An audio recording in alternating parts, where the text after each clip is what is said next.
Hello students, आप लोग कैसे हैं। उम्मीद करता हूँ आप लोग काफ़ी अच्छे से होंगे और अपने एग्ज़ाम की अच्छे से तैयारी करेंगे। तो आज हम पढ़ने वाले हैं cell the unit of life के बारे में। आज का हमारा ये 8वां चैप्टर होने वाला है। ठीक है, तो मेनली हम आज ये पढ़ने वाले हैं, इसमें हम 3 सेक्शन आज कवर करने वाले हैं। ठीक है, द व्हाट इज़ सेल, ठीक है, सेल थ्योरी और ओवरव्यू ऑफ द सेल। ठीक है, फिर ये 3 हम मेन कवर करने वाले हैं।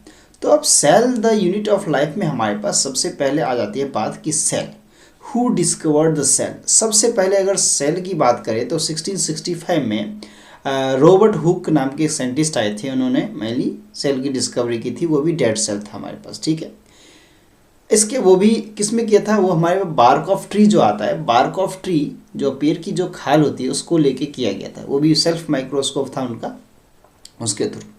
फिर हमारे पास आ जाती है कि जो लिविंग सेल की डिस्कवरी कैसे हुई थी। तो लिविंग सेल की डिस्कवरी एंटोन वॉन लीनहॉक ने किया था। ठीक है, वो हमारे पास माइक्रोस्कोप में, तो माइक्रोस्कोप में वो भी किया था 1674 में किया गया था। ठीक है, ये चीज़ हमें याद रख लेना है। तो 1674 में किया गया था, तब तक माइक्रोस्कोप की डिस्कवरी हो चुकी है आई थिंक, क्योंकि माइक्रोस्कोप की डिस्कवरी हो चुकी थी आई थिंक। ठीक है, तो उन्होंने पॉन्ड वाटर को में जो हमारे पास जो होता है स्पायरो वगैरह, उसको लेके उन्होंने मेनली किया था डिस्कवरी कि हमारे पास लिविंग सेल दिखाई गई थी कि एक्चुअल में हमारे पास सेल दिखता है कैसे। ठीक है, इसके बाद सेल में जो हमारे पास न्यूक्लियस होता है, क्योंकि हमारे पास सेल में जो बनाते हैं तो सेल में हमारे पास कुछ चीज़ें दिखती हैं, जैसे ये न्यूक्लियस वाला पार्ट हो जाता है, ये न्यूक्लियस का पार्ट हो जाता है। इसके बाद हमारे पास सेल मेम्ब्रेन या सेल मेम्ब्रेन या हमारे पास सेल वॉल की बात करें। अगर मेनली सेल वॉल की बात करें तो हमारे पास सेल वॉल प्लांट सेल में ही होता है जनरली हमारे पास। फिर अंदर की बात करें तो यहाँ पे साइटोप्लाज्म हो जाता है, साइटोप्लाज्म की बात करते हैं। तो मेनली हमें न्यूक्लियस NEUS न्यूक्लियस की स्पेलिंग हमारे पास यहाँ थोड़ी मिस्टेक हो गई, न्यूक्लियस की हमारे पास जो डिस्कवरी की थी रॉबर्ट ब्राउन ने की थी 1831 में आई थिंक की थी। ठीक है, उन्होंने की थी। तो ये चीज़ हमें ध्यान रख लेना है। ठीक है, इसके बाद हम यहाँ से मेनली पढ़ना स्टार्ट करते हैं। When you look around you see both. अब तो आप जानते हो कि लिविंग और नॉन लिविंग हमारे पास चीज़ें होती हैं। अब लिविंग और नॉन लिविंग थिंग के हिसाब से अगर देखें तो हमारे पास इन दोनों में मेनली डिफरेंस की बात करेंगे कि हमारे पास डिफरेंस क्या है लिविंग में और नॉन लिविंग में। डिफरेंस क्या हमारे पास, हम आसपास के अपने इन्वायरमेंट में लिविंग चीज़ें, कुछ नॉन लिविंग चीज़ें दिखते हैं। लिविंग चीज़ वो होती है जिसमें जान होती है, हम यही पढ़ते हैं, जिसमें जान होता है उसे लिविंग कहते हैं। नॉन लिविंग वो होता है जिसमें जान नहीं होता है।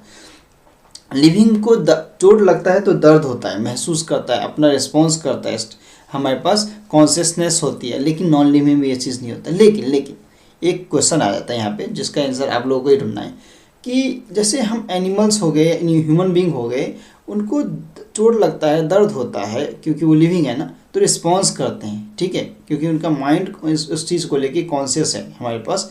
अब कॉन्शियस और अनकॉन्शियस को लेके हम एक क्वेश्चन ऑलरेडी कर चुके हैं चैप्टर फर्स्ट वाले में, क्लास 11th का जो हमारे पास चैप्टर फर्स्ट जो था द लिविंग वर्ल्ड, उसमें हम कर चुके हैं। ठीक है, इसी को ध्यान रखना। तो प्लांट भी तो लिविंग है, तो प्लांट रिस्पॉन्स क्यों नहीं करता। कुछ प्लांट तो करता है लेकिन कुछ प्लांट रिस्पॉन्स नहीं करता। अगर करता है तो किस फॉर्म में करता है, पता कैसे चलेगा। जैसे हमें चोट लगता है, दर्द होता है, हम रोते हैं, चिल्लाते हैं, कुछ तो करते, रिस्पॉन्स करते हैं ना, लेकिन प्लांट नहीं करता।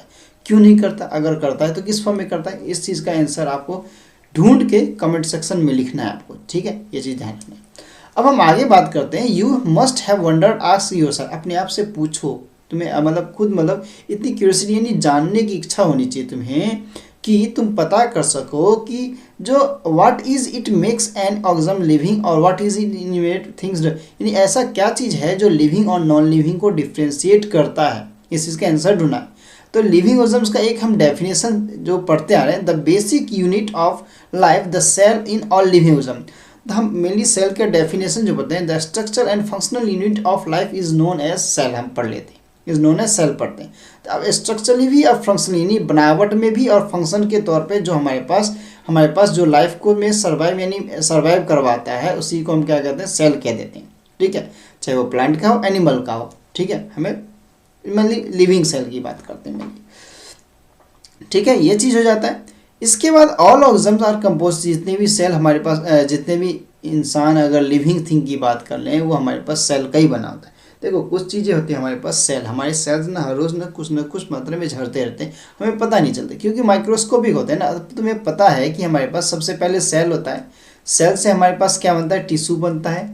ठीक है, ये चीज़ याद रखना चाहिए। टिश्यू बनता है, टिश्यू से हमारे पास ऑर्गन बनता है, ऑर्गन से हमारे पास क्या बन जाता है, ऑर्गन सिस्टम बन जाता है, हमें पता होना चाहिए चीज़, ठीक है। इसी से हमारे पास एक कंप्लीट पूरा एक बॉडी बन जाता है, ठीक है, कंप्लीट हमारे पास बॉडी बन जाता है, ठीक है, ये चीज़ हमें पता होना चाहिए, ठीक है। अब कुछ सेल्स जो हमारे पास सिंगल सेल होते हैं जिसको हम यूनिसेलुलर कह देते हैं, ठीक है, सिंगल सेल जिसको हम यूनिसेलुलर कहते हैं, लेकिन कुछ में हमारे पास एक से ज़्यादा सेल होते हैं, उसको हम क्या कहते हैं, मल्टी सेलुलर कहते हैं। जैसे हम लोग बोले तो हम लोग क्या है, मल्टी सेलुलर में आते हैं, लेकिन ईस्ट हो गया हमारे पास क्या आता है, यूनिसेलुलर में आ जाता है हमारे पास। ये सब चीज़ें हमारे पास कुछ आ जाती हैं। हम जो second chapter biological classification chapter था हमारा, हमने उसमें भी अच्छे से डिस्कस किया हुआ है यूनिसेलुलर और मल्टी सेलुलर के बारे में। उसका प्लेलिस्ट आप लोगों को अच्छे से मिल जाएगा वहाँ पे हमारे यूट्यूब चैनल पे में, हमने काफ़ी अच्छे से पढ़ा रखा है उसको। अब बहुत सारे क्वेश्चन भी PYQ आते हैं तो वो भी हम करवा ही देते हैं मेनली, ठीक है। नहीं करवाते तो हमने तो बुक प्रोवाइड करवा ही रखा है आपको टेलीग्राम पे, तो आपको डिस्क्रिप्शन में मिल जाएगा टेलीग्राम का लिंक, वहाँ पे आप जाके ज्वाइन हो जाओ, क्योंकि वो टेलीग्राम इतना इंपॉर्टेंट है, क्योंकि फ्री में आपको PDF हो या हर चीज़ हो, बहुत सारी चीज़ प्रोवाइड कराई गई वहाँ पे, ठीक है। बुक्स हो या जैसे केमिस्ट्री की हो या बायो की बुक्स हो या मल्टीपल PDF फॉर्म में प्रोवाइड करवाएगा। फाइल वाले सेक्शन में जाओगे तो आपको मिल ही जाएगा, ठीक है। फिलहाल हम यहाँ पे बात करते हैं। अब आज के हमारे सबसे पहला जो टॉपिक हो जाता है, व्हाट इज सेल, सेल क्या होता है। हम सेल के बारे में काफ़ी बात कर चुके हैं, कुछ बात यहाँ पे हम दोबारा कर लेते हैं, ठीक है। अब यूनिसेलुलर जो होता है, हम जाते हैं, यूनि का मतलब ये होता है सिंगल, यूनि का मतलब ये होता है क्या, सिंगल, यानी सिंगल सेल, यानी जिसमें एक सेल होता है उसे यूनिसेलुलर कह देते हैं हम, ठीक है। ये कैपबल। अब इस पर हमारे पास किस चीज़ पे डिपेंडेंट है हमारे पास, देखो सबसे पहला independent of existence, performing the essential function of life, यानी कि जो इंपॉर्टेंट फंक्शन होता है वही परफॉर्म करता है। Anything less than the complete structure of cell does not ensure the independent living organism, मतलब हमारे पास ऐसा कोई चीज़, anything less than a complete structure, अगर सेल का हमारे पास कंप्लीट स्ट्रक्चर नहीं बनाया ना तो सेल हमारा कुछ भी परफॉर्म नहीं करेगा। इस चीज़ को ध्यान रखा, अगर सेल का कंप्लीट स्ट्रक्चर पर बना हुआ है तो अभी हमारे पास सब कुछ परफॉर्म कर पाएगी। जैसे हम प्रोकैरियोटिक यूकैरियोटिक की बात करते हैं ना, उस हिसाब से आप देख सकते हो कि प्रोकैरियोटिक में क्या होता है, यूकैरियोटिक में क्या होता है, उसको हम डिफ्रेंशिएट करके अच्छे से पढ़ेंगे। क्योंकि प्रोकैरियोटिक में क्या होता है, हमारे पास सेल साइटोप्लाज्म जो होता है उसमें सेल ऑर्गेनेले नहीं होते, लेकिन हमारे पास यूकैरियोटिक होता है उसमें सेल ऑर्गेनेले होते हैं। सेल ऑर्गेनेले मतलब हमारे पास मल्टीपल, जैसे माइटोकॉन्ड्रिया, गोल्जी एपर्टस, ठीक है, एंडोप्लाज्म रेटिकुलम, एसेक्ट्रा एसेक्ट्रा, ये सब चीज़ हमारे पास यूकैरियोटिक में होते हैं, ठीक है। तो इसके बारे में हम आगे चर्चा करेंगे, फिलहाल हम अभी यहाँ पे पढ़ लेते हैं। सेल इज द, हमारे पास मैंने कहा था cell is the fundamental structure and functionality of life living organism है, यानी जितने भी लिविंग ऑर्गेनिज्म होंगे उसमें ये चीज़ तो होगा ही, ठीक है। अब सबसे पहले डिस्कवरी किसने की थी लिव सेल की, हमारे पास एंटोन वॉन लीनहॉक, इसने दे रखा है 1674 में आई थिंक की थी, 1665 में डेड सेल की हुई थी। इसके बाद रॉबर्ट ब्राउन का नाम आ जाता है यहाँ पे, जिसने न्यूक्लियस का डिस्कवर किया था। कब किया था, 1831 में किया था, ये भी हमें याद रख लेना है। इन्वेंशन ऑफ माइक्रोस्कोप की बात करें तो हमारे पास सबसे पहले माइक्रोस्कोप जो बनाया गया था हेंस जेनसेन के थ्रू बनाया गया था, हेंस जेनसेन के थ्रू बनाया गया था। आई थिंक इसका SB मुझे याद नहीं है, 1670 के 4 के आसपास इसको भी डिस्कवर किया था, ये आप कंफर्म कर सकते हो, ठीक है। इसके बाद हम इलेक्ट्रॉन माइक्रोस्कोप की बात करें तो ये 1931 के आसपास नॉल एंड रस्का ने किया, नॉल एंड रस्का नाम का साइंटिस्ट था, अर्निस्ट नॉल है इसका नाम, हमारे पास रस्का, इन दो साइंटिस्टों ने मिलकर किया था 1931 में इलेक्ट्रॉन माइक्रोस्कोप। इलेक्ट्रॉन माइक्रोस्कोप हम जो माइक्रोस्कोप होता है हमें छोटे से छोटे पार्टिकल्स को हम जूम करके देख लेते हैं मेनली, ठीक है। तो ये चीज़ हम ये जो हमारे पास सिंपल कंपाउंड माइक्रोस्कोप जो था हेंस जेनसेन ने किया था, ये चीज़ याद रख लेना। ये एक जो चश्मे की दुकान चलाते हैं ना, वो चश्मे की दुकान वाले भैया थे एक, ठीक है, उन्होंने मतलब हेंस जॉनसन की बात कर रहा हूँ, ठीक है, जेड से कुछ नाम है इसका। तो ये हमारे पास डिटेल सेल स्टडी कर सकते हैं किसमें, हम इलेक्ट्रॉन माइक्रोस्कोप के बारे में, जिसमें हम उसके सेल ऑर्गेनेले के बारे में और अच्छे से पढ़ सकते हैं। तो 1931 में आई थिंक इसको भी कंफर्म करना, 1931 में ही आई थिंक किया गया था, नॉल एंड रस्का नाम के साइंटिस्ट ने किया था, ये हमें याद रख लेना। इसके बाद हम आगे चलें तो सेल थ्योरी। अब सेल थ्योरी हमारे लिए ना मोस्ट इंपॉर्टेंट टॉपिक रहता है, हर साल इसमें से नीट एग्जाम में हमारे पास, या आप क्लास 11th में हो तो यहाँ से ये क्वेश्चन तो पूछता ही कि who give the cell theory, यानी कि सेल थ्योरी किसने दिया था और सेल थ्योरी को डिफाइन किसने किया था। तो आज का हमारा मोस्ट इंपॉर्टेंट टॉपिक रहने वाला ही है, ठीक है, क्योंकि यहाँ से क्वेश्चन आता ही है, ठीक है।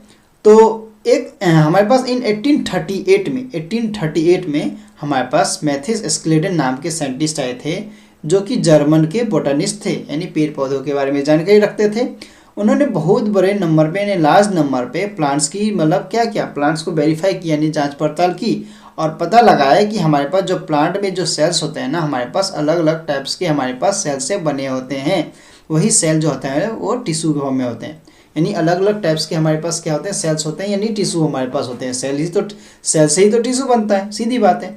एट द सेम टाइम, उसी टाइम में एक और साइंटिस्ट थे 1839 में, थियोडर हमारे पास स्क्वान नाम के एक साइंटिस्ट थे। उन्होंने भी पता लगा, ये ब्रिटिश के जूलॉजिस्ट थे।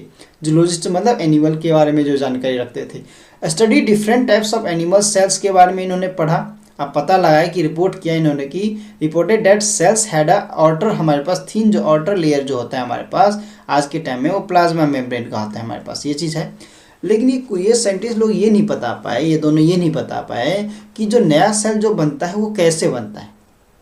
ठीक है, सेल थ्योरी दिया सेल की डिस्कवरी की, ठीक है, हमारे पास पता है, स्क्लेडन ने बताया कि ठीक है कि जो हमारे पास प्लांट का हर एक जो सेल जो है ना हमारे पास अलग अलग टाइप के सेल से बना हुआ है। ठीक है, स्क्वान ने बताया कि हमारे पास जो सेल जो होता है अलग अलग हमारे पास डिफरेंट टाइप्स के एनिमल सेल्स होते हैं। अब वो हमारे पास बाहर का जो आउटर लेयर होता है प्लाज्मा मेम्ब्रेन, यानी कि सेल मेम्ब्रेन बना होता है। ठीक है, पता लगा है। लेकिन ये दोनों ये नहीं बता पाए कि ये हमारे पास जो नया सेल आता है वो कैसे आता है, कहाँ से आता है, कैसे आता है, कहाँ से ओरिजिनेट होता है। अब इसका पता किसने लगाया, तो एक और साइंटिस्ट आए थे हमारे पास, जिसका नाम था रडल वर्चो। अब क्या नाम था हम यहाँ पढ़ते हैं। He also concluded based on his studies on plant tissue that presence of cell wall is a, अब देखो सेल वॉल एक यूनिक करेक्टर जो होता है, जो कि सिर्फ किस में होता है, प्लांट में होता है। यहाँ से तो ये क्वेश्चन आप लोगों से पूछेगा ही। अब एक सेल वॉल जो होता है एक यूनिक करेक्टर होता है, जो हम बचपन से पढ़ते आ रहे हैं मेनली, कि हमारे पास जो प्लांट में ही होता है, एनिमल में सेल वॉल नहीं होता। ये चीज़ हमें याद रखनी है। On the basis of Swan proposed the hypothesis that the bodies of animals and plants are composed of cells। ठीक है, ये तो उन्होंने बता दिया था, प्रोडक्ट्स ऑफ सेल्स, ये तो प्रोडक्ट ऑफ सेल्स है। ठीक है, कोई दिक्कत नहीं है। ठीक है, मेन चीज़ तो नहीं बता पाए थे ना ये दोनों, कि हमारे पास नया सेल जो बनता है कहाँ से बनता है, कैसे बनता है। ठीक है, स्क्लेडन और Schwann together formulated the cell theory, इन्होंने एक साथ सेल थ्योरी दी। लेकिन this cell theory is however, यानी कि ये इनकी जो सेल थ्योरी थी ना अधूरी थी। क्यों अधूरी थी, क्योंकि ये बता ही नहीं पाए ना how new cells were formed. तो कहाँ से ये जो लिखा है ना, did not explain as to how new cells were formed, कैसे बनता है। तो इसका पता लगाया था रडल वर्चो ने। ये इंपॉर्टेंट क्वेश्चन कई बार पूछा गया है नीट एग्जाम में, तो हमें इसको ध्यान रखना है। 1850 यानी 1855 रडल वर्चो नाम का साइंटिस्ट था। उन्होंने पता लगाया था कि हमारे पास नया सेल कैसे बनता है। इस चीज़ को आपको लोगों को ध्यान रखना है। एक मिनट,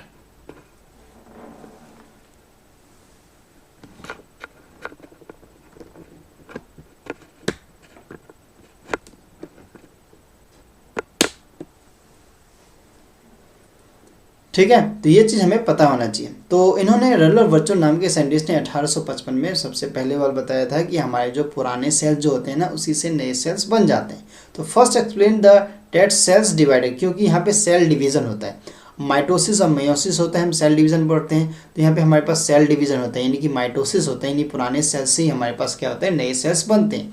यानी 1 से 2 सेल बनते हैं, पुराने वाले फिर खत्म हो जाते हैं। न्यू सेल्स वर, यहाँ पे बनाए ना, new cells were form from pre existing cell, जो होते हैं पुराने वाले जो सेल्स होते हैं पहले से, उससे ही नया सेल हमारे पास बनता है, जिसको इन्होंने कह दिया ऑमनिस सेलुला ई सेलुला। यही चीज़ पूछा जाता है, ऑमनिस सेलुला ई सेलुला। तो यहाँ पे हमारे पास ये क्वेश्चन पूछ लिया था, इस चीज़ के लिए इनको नोबेल प्राइज भी दिया गया था। He modified the hypothesis of the Schleiden and Schwann की सेल थ्योरी को उसने और अच्छे से एक्सप्लेन किया था। इनका फाइनल शेप भी दिया था। ठीक है, फाइनल शेप और साइज भी सब कुछ बताया था उन्होंने। सेल थ्योरी अंडरस्टूड, इन्होंने ये 2 चीज़ दी थी। ऑल लिविंग सेल, जितने भी लिविंग सेल जो होते हैं हमारे पास, चाहे वो एनिमल के हों या प्लांट के हों, वो पुराने सेल से ही बनते हैं। Cell arise from pre existing cells, और ये सेल हमारे पास सारे चीज़ सेल से बने हुए लिविंग ऑर्गेनिज्म। ठीक है, तो ये हमारे पास कुछ क्वेश्चंस यहाँ पे पूछ लिए जाते हैं, जो कि मैं आपको बताऊँगा अभी। ठीक है, जब हम MCQ सॉल्व करेंगे तो। ठीक है, अब हम ओवरव्यू देखते हैं किसके, सेल के बारे में। अब यहाँ पे सेल के बारे में हम पता लगाएंगे कि सेल हमारे पास छोटा होता है, कुछ बड़ा होता है, तो कैसे होता है हमारे पास, ये चीज़ हम जानेंगे। तो ओवरव्यू हम करेंगे सेल का, कौन सा सेल सबसे छोटा है, कौन सा बड़ा है, ये चीज़। तो you have earlier observe the cells in an onion peel. अब तो अब प्याज का जो छिलका लेते हो, प्याज में हमारे पास बहुत सारे छिलके होते हैं ना अलग अलग, एक छिलकों के ट्यूनिक कह देते हैं। उस ट्यूनिक के ऊपर देखना पन्नी टाइप का निकालोगे ना, प्लास्टिक यानी पन्नी टाइप का यानी ट्रांसपेरेंट टाइप कुछ दिखेगा, वो निकाल लेना है, उसको हमें माइक्रोस्कोप में मेनली देखना है, तो हमें पता चल जाता है कि सेल ऐसे दिखता है कैसे। में जनरली क्लास 11th में ही दिखाते हैं, 12th में तो दिखाई देते हैं, बहुत अच्छे स्कूल है तो दिखाई देते हैं जनरली। ह्यूमन चिक सेल भी है, अब ये ह्यूमन चिक सेल तो पॉसिबल नहीं, लेकिन ओनियन सेल का ओनियन पिल हमें पॉसिबल होता है तो दिखा देते हैं जनरली। ठीक है, let us recollect there structure. इसका स्ट्रक्चर बोला है रिकलेक्ट करने के लिए हमारे पास। ठीक है, तो कुछ इस टाइप का स्ट्रक्चर होता है इसका, ऐसे ऐसे टेढ़ा मेढ़ा ऐसे करके, ऐसे बहुत सारे ऐसे ऐसे ऐसे होते हैं, बीच में ऐसे करके न्यूक्लियस होता है ऐसे ऐसे, तो ठीक है ऐसे ऐसे करके होता है कुछ ऐसे। ठीक है, बहुत सारे ऐसे स्ट्रक्चर देखोगे तो ऐसे मिल जाएंगे तुम्हें। तो ये हमारे पास स्ट्रक्चर होते हैं। The onion cell which is a typical plant cell, ये टिपिकल प्लांट सेल होता है, has a distinct cell wall as its outer boundary and just within it is the cell membrane. हमारे पास cell membrane होता है। The cell of human cheeks have an outer membrane as the delimiting structure of the cell. हमारे पास inside कुछ खास बात नहीं है, जहाँ पे होगी बात मैं बता दूंगा खुद। इनसाइड इस सेल हैज़ अ डेंस, अब हर सेल के अंदर एक डेंस मेम्ब्रेन होता है, उसको हम क्या कहते हैं, न्यूक्लियस कहते हैं। ठीक है, जो हमने बताया था ऐसे बीच में ये देख रहे हो, ये जो हमारे पास सेल है यहाँ पे न्यूक्लियस है बीच में सेंटर में। तो इसमें हमारे पास क्या होता है, जेनेटिक मेटेरियल यानी क्रोमोसोम होता है हमारे पास। They turn into the genetic material, जिसको हम जेनेटिक मेटेरियल कहते हैं, ये डीएनए होता है। अब सेल्स में हमारे पास सेल मेम्ब्रेन बॉन्ड न्यूक्लियाई भी होता है, जिसको हम सेल मेम्ब्रेन बॉन्ड न्यूक्लियाई होता है हमारे पास। यूकैरियोटिक हमारे पास जहाँ पे नहीं होता है वहाँ पे हमारे, जहाँ जिसमें होता है इसको यूकैरियोटिक सेल्स कहते हैं, जिसमें मेम्ब्रेन बॉन्ड न्यूक्लियाई होता है उसको हम यूकैरियोटिक कहते हैं। जिसमें नहीं होता है ना वो हमारा प्रोकैरियोटिक होता है। ये यहाँ से देख लेना है कि जिसमें मेम्ब्रेन बॉन्ड न्यूक्लियाई होता है वो हमारी यूकैरियोटिक होता है, जिसमें नहीं होता है हमारे पास लेक यानी कि जिसमें नहीं होता है वो हमारे पास प्रोकैरियोटिक होता है। ये क्वेश्चन पूछ सकता है आपसे।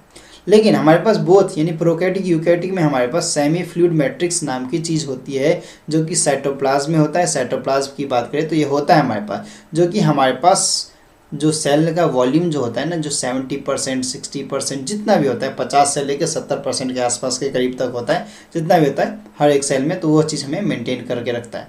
कौन? साइटोप्लाज्म। साइटोप्लाज्म के अंदर तो हर चीज़ होता है। तो साइटोप्लाज्म इज़ द, मैं ऊपर कर लूँ क्योंकि मेरा यहाँ पे फेस आ रहा होगा। तो cytoplasm is the main arena of cellular activity. तो मेन एरिया होता है मेनली सेलुलर एक्टिविटीज़ का, क्योंकि यहाँ पे जितने भी फंक्शन होते हैं ना, यहाँ पे सेल ऑर्गेनेले होते हैं, माइटोकॉन्ड्रिया, गोल्जी एपार्टस यानी प्रोटीन की सिंथेसिस या अदर जो भी सिंथेसिस होता है यहीं पे होता है साइटोप्लाज्म के अंदर। तो वेरियस केमिकल रिएक्शंस होते हैं यानी मेटाबॉलिज्म होते हैं, ये सब होते हैं जितने भी होते हैं हमारे पास सेल में होते हैं, साइटोप्लाज्म में होते हैं लिविंग स्टेट में। ठीक है, ये चीज़ हमें ध्यान रखना है। तो ये हमें यहाँ से भी क्वेश्चन आ सकता है, तो देख सकते हैं। आगे करते हैं तो देखते हैं। Beside nucleus, the eukaryotic cells have outer membrane bond organelle भी डिस्टिंक्ट स्ट्रक्चर होता है, जिससे ऑर्गेनेले कहते हैं। मैंने बताया था ना अभी, हमारे पास साइटोप्लाज्म ही होता है। साइटोप्लाज्म के अंदर भी ऑर्गेनेले होते हैं, सेल ऑर्गेनेले, जिसमें हमारे पास एंडोप्लाज्म रेटिकुलम हो गया, ईआर, ये Golgi complex, lysosome, mitochondria, microbodies, vacuoles, other चीज़ें हमारे पास होते हैं। अब प्रोकैरियोटिक यूकैरियोटिक के हिसाब से अलग होता है, प्लांट और एनिमल सेल के हिसाब से भी अलग होता है, वो हम डिफरेंस देखेंगे आगे। ठीक है, तो प्रोकैरियोटिक सेल्स में हमारे पास लेक यानी क्या नहीं होता है, मेम्ब्रेन बॉन्ड ऑर्गेनेले नहीं होता है, यानी कि हमारे पास एंडोप्लाज्मिक रेटिकुलम की बात करें, गोल्जी कॉम्प्लेक्स की बात करें, ये सब चीज़ें नहीं होती मेनली हमारे पास। अब राइबोसोम जो होता है वो उसका काम क्या होता है, हमारे पास मेनली प्रोटीन सिंथेसिस का काम होता है। राइबोसोम हमारे पास नॉन मेम्ब्रेन ऑर्गेनेले होता है, जो कि हमारे पास मिल जाते हैं कहाँ पे, दोनों में, यूकैरियोटिक में भी और प्रोकैरियोटिक में, दोनों मिल जाते हैं। ये एक हमारे पास क्वेश्चन जनरली हर बार पूछ लेता है, कई बार मल्टीपल टाइम्स पूछा भी गया, तो ये हमें जरूर देख लेना चाहिए। ठीक है, तो हमारे पास नॉन मेम्ब्रेन ऑर्गेनेले कौन सा होता है, तो राइबोसोम होता है, जो कि हमारे पास दोनों मिल जाते हैं, प्रोकैरियोटिक में भी यूकैरियोटिक में भी मिल जाते हैं। विद इन सेल्स की बात करें, राइबोसोम जो होता है हमारे पास not only in cytoplasm but also within to organelle में भी मिल जाता है हमारे पास, जैसे क्लोरोप्लास्ट जो कि प्लांट में होता है उसमें मिल जाता है, माइटोकॉन्ड्रिया में, और ऑफ एंडोप्लाज्मिक रेटिकुलम में भी मिल जाता है, जहाँ पे प्रोटीन का सिंथेसिस करता है। तो ये क्वेश्चन भी हमसे पूछ लेता है। ठीक है, तो ये हमें ध्यान रखना है। अब आगे की बात करें तो एनिमल सेल कंटेन हमारे पास अनदर नॉन मेम्ब्रेन, यानी दूसरे और नॉन मेम्ब्रेन में होते हैं हमारे पास बॉन्ड होते हैं। अब देखो सेंट्रोजोम की बात करें तो हमारे पास सेंट्रोजोम तो मेनली एनिमल में। अब सेंट्रोजोम का क्या है काम होता है, ये हेल्प करता है किसके, cell division. Most important question है, ये भी कई बार पूछा गया है, तो हमें ध्यान रखना है कि सेंट्रोजोम हमारे पास होता है, एनिमल सेल में होता है। इसका काम क्या होता है, तो सेल डिवीजन यानी सेल को डिवाइड करना इसका काम होता है। ठीक है, सेल अगर डिफर करता है तो हमारे पास साइज, शेप और एक्टिविटीज के हिसाब से। फॉर एग्जांपल माइकोप्लाज्म, जिसका हम PPLO भी हो कह देते हैं। ठीक है, jokers of the plant kingdom, biological classification chapter में हम पढ़ चुके हैं, इसे jokers of the plants kingdom भी कहते हैं। हमारे पास स्मॉलेस्ट सेल्स माना जाता है, सबसे छोटा सेल इसी को माना जाता है। हमारे पास ओनली 0.3 माइक्रोमीटर लेंथ के करीब माना जाता है। इसके बाद बैक्टीरिया की बात करते हैं। ठीक है, अगर सबसे छोटा अगर बोला जाए तो इसको ही कहते हैं हम। ठीक है, माइकोप्लाज्म को वर्ल्ड का सबसे छोटा सेल इसी को कहा जाता है। ठीक है, सबसे बड़ा किसको कहा जाता है, ऑस्ट्रिच के एग को कहा जाता है, अप्रॉक्स 15 सेंटीमीटर के अप्रॉक्स। यानी इसके ऑस्ट्रिच का अंडे का आमलेट बनाएगा, 3-4 जने मिलकर आराम से भरपेट खाएगा। ठीक है, तो बैक्टीरिया की बात करें ये चीज़ हो जाता है। अब यहाँ पे सेल अलग अलग दे रखा है, देखो यहाँ पे हमारे पास सेल के शेप दे रखे हैं। RBC हो गया हमारे पास, बाइकॉन्केव होता है। एक चीज़ याद रखना, RBC के सेल में ना न्यूक्लियस नहीं होता है, न्यूक्लियस नहीं होता है, मैं पहले कह रहा हूँ। होता है स्टेज में होता है, रेटिकुलेटेड नाम का एक स्टेज होता है, वहाँ डिसअपियर हो जाता है। वाइट ब्लड सेल्स पे आता है, एम्बिवाइड शेप का होता है। लॉन्ग नैरो हमारे कॉलमुलर एपिथेलियम सेल्स होता है, ये देखना है। और लॉन्गेस्ट सेल्स की बात करें, लॉन्गेस्ट हमारे पास नर्व सेल्स होता है, हमारे पास 1 मीटर के आसपास इसका रेंज होता है। ये भी हमारे पास कुछ प्लांट सेल दे रखे हैं, तो ये चीज़ देख सकते हो, मीजोफिल सेल सब। अब बैक्टीरिया की बात करें, बैक्टीरिया हमारे पास 3 से 5 माइक्रोमीटर का होता है, ये चीज़ देखना। लार्जेस्ट हमारे पास सिंगल जो सेल होता है ऑस्ट्रिच को कहा जाता है, अप्रोक्स ये 15 सेंटीमीटर के आसपास का होता है, हमें ध्यान रखना है। एमंग मल्टी सेलुलर में बात करें तो RBC सेल जो होता है हमारे पास 7 माइक्रोमीटर डायमीटर होता है। 7 माइक्रोमीटर डायमीटर का मतलब है हमारे पास, रेडियस की बात करें तो 3.5 माइक्रोमीटर के आसपास हो जाता है। ठीक है, अगर लॉन्गेस्ट सेल्स की बात करें तो नर्व सेल होता है, जो कि 1 मीटर लंबा होता है। कितना होता है, 1 मीटर लंबा होता है, ये चीज़ हमें याद रखना है। ठीक है, लार्जेस्ट कौन सा, ऑस्ट्रिच है। लॉन्गेस्ट कौन सा, नर्व सेल, ये चीज़ याद रखना है, लॉन्गेस्ट और लार्जेस्ट में। यहाँ से कोई question match of the flowing में, फिल इन द ब्लैंक्स में कई तरीके से पूछ सकता है, तो हमें देख लेना है। Sales also very greatly in shape and size में डिफर करते हैं हमारे पास। जैसे अमीबा का कहें ना, अमीबा का कोई शेप ही नहीं होता, इरेगुलर शेप। डिस्क लाइक हमारे पास polygonal, columnar, cuboid and thread like, even irregular shape भी होते हैं हमारे पास। किसके, सेल के। जो सेल का जो शेप होता है वेरी करता है, अलग अलग फंक्शन के हिसाब से, उसके हिसाब से डिपेंड करता है हमारे पास। तो ये हमारे पास आज का कुछ टॉपिक था, जो कि मोस्ट इंपॉर्टेंट टॉपिक हो जाता है हमारे लिए, जिसको हमें पढ़ लेना चाहिए। देखो यहाँ पे PPLO का फुल फॉर्म दे रखा है, प्लूरोनिमोनो लाइक ऑर्गेनिज्म्स, तो हमें फुल फॉर्म भी कई बार पूछ लिया जाता है, तो हमें पता होना चाहिए। वर्ल्ड का सबसे स्मॉलेस्ट माइक्रोऑर्गेनिज्म में माना जाता है इसे, तो हमें देख लेना चाहिए। ठीक है, तो नेक्स्ट लेक्चर में हम 8.4 प्रोकैरियोटिक सेल्स के बारे में पढ़ेंगे। तो आज का हम ये लेक्चर यहीं पे समाप्त करते हैं, और आपको आज का ये लेक्चर कैसा लगा हमें ज़रूर बताएं। काफ़ी दिनों बाद तो सच में मिल रहे हैं हम, लेकिन क्या करें, कुछ प्रॉब्लम थी, कुछ दिक्कत था। दिल्ली में ठंड ऐसे ही ज़्यादा हो रही है, आप लोगों को पता ही है, मेरे को ही देख के पता लग रहा होगा आपको। तो ठीक है, तो कुछ दिक्कत ही, इसलिए हमारे लेक्चर नहीं आ पा रहे थे, लेकिन अब लगातार आएंगे अभी। ठीक है, तो फिर मिलते हैं हम किसी नए लेक्चर के साथ। ये लेक्चर आप लोगों को कैसा लगा कमेंट सेक्शन में हमें ज़रूर बताएं, और आप लोग हमें सपोर्ट करें। ठीक है, अपने दोस्तों के साथ लेक्चर को ज़रूर शेयर करें, और उन्हें भी बताएं, क्योंकि ज्ञान बांटने से बढ़ता है। ठीक है, तो ये चीज़ हमें ध्यान रखना है। ठीक है, तो आज का ये लेक्चर हम यहीं समाप्त करते हैं। फिर मिलते हैं हम किसी नए लेक्चर के साथ, तब तक के लिए जय हिंद।